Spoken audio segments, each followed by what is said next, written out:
भतीजी ने चचा के फैसले प्रोटोकॉल की गाड़ियों तले रौंद दिए।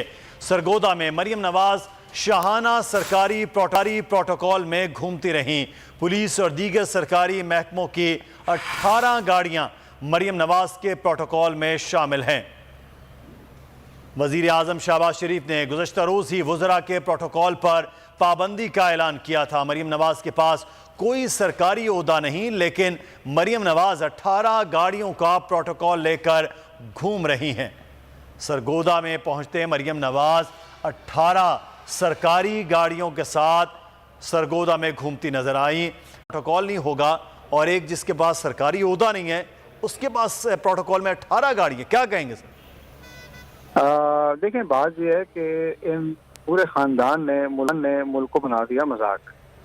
पहले ये कहती हैं कि जी मेरी तो हुकूमत ही नहीं है।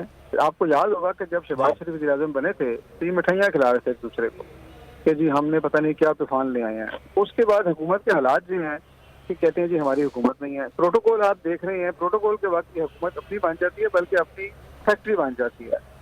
और जो चचा जान है वो टीवी पे बैठ के भाषण दे रहे हैं कि जी हम ऑस्टेरिटी कर रहे हैं, जिसका ज़मीनी हक़ाइक़ से कोई ताल्लुक नहीं। फॉरेन मिनिस्टर हैं, वो सरकारी जहाज लेके दुनिया के गेट चक्कर लगा रही हैं और उन्होंने फैसला किया है कि around the world in 80 days जो है ना उसको पूरा करना और हर मुल्क के अंदर जाकर एक स्टॉप लेना है, चाहे उसका नाम पहले उन्होंने सुना हो या ना सुना हो।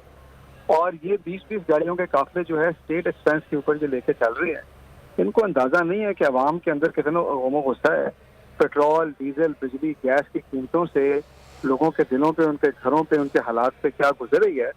और ये बस आखिरी दिन का ट्रेलर चल रहा है इनका, तो कर लेने कुछ। बहुत शुक्रिया साहब, हमारे साथ पाकिस्तान तहरीक इंसाफ के रहनुमा मौजूद थे।